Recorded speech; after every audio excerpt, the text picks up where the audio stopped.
Iran के विदेश मंत्री अब्बास अरागची मंगलवार को एक बार फिर पाकिस्तान पहुंचे। पिछले 48 घंटों में ये उनके इस्लामाबाद की तीसरी यात्रा है, जिसने क्षेत्रीय कूटनीति को लेकर नई चर्चाएं शुरू कर दी हैं। रूस दौरा समाप्त करने के तुरंत बाद उनका पाकिस्तान पहुंचना इस मिशन की गंभीरता को दर्शाता है। माना जा रहा है कि ये लगातार हो रही यात्राएं अमेरिका के साथ जारी तनाव और संघर्ष को समाप्त करने की कोशिशों का हिस्सा है। पाकिस्तान इस समय मध्यस्थ की भूमिका निभाता नजर आ रहा है और दोनों पक्षों के बीच संवाद स्थापित कराने की कोशिश कर रहा है। माना जा रहा है कि 48 घंटों में इस तीसरी यात्रा का उद्देश्य अमेरिका के साथ चल रहे संघर्ष को समाप्त करने के लिए एक व्यापक कूटनीतिक प्रयास का हिस्सा है। बता दें कि अरागची की बार-बार की पाकिस्तान यात्राएं इस बात का संकेत देती हैं कि इस्लामाबाद वर्तमान स्थिति में एक शांति दूत की भूमिका निभा रहा है। खास तौर से ये यात्रा ईरान और अमेरिका के बीच अप्रत्यक्ष आदान प्रदान को सुगम बनाने में पाकिस्तान की भूमिका को रेखांकित करती है।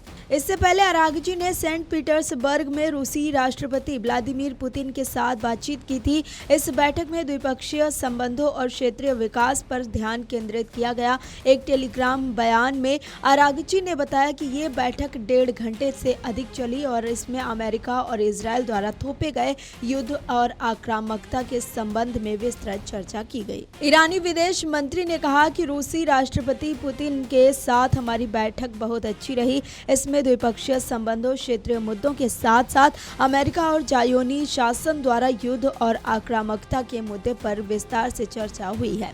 अरागची ने तेहरान और मॉस्को के बीच सहयोग पर भी चर्चा की, जिसमें संबंधों को और मजबूत करने के प्रस्ताव शामिल थे।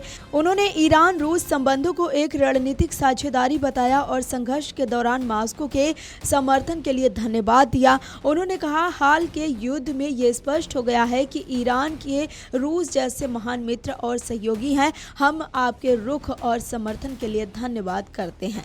ईरानी सरकारी मीडिया के अनुसार राष्ट्रपति पुतिन ने कहा कि रूस पश्चिम एशिया में शांति बहाल करने के प्रयासों का समर्थन करेगा और ईरान के हितों को आगे बढ़ाएगा। उन्होंने उम्मीद जताई कि क्षेत्र में जल्द से जल्द स्थिरता लौटेगी।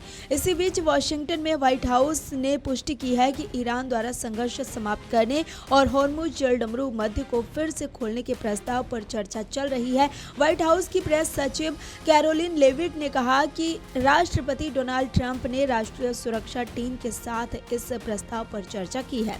लेविट ने कहा कि प्रस्ताव पर चर्चा की जा रही थी और आगे के विवरण राष्ट्रपति द्वारा साझा किए जाएंगे।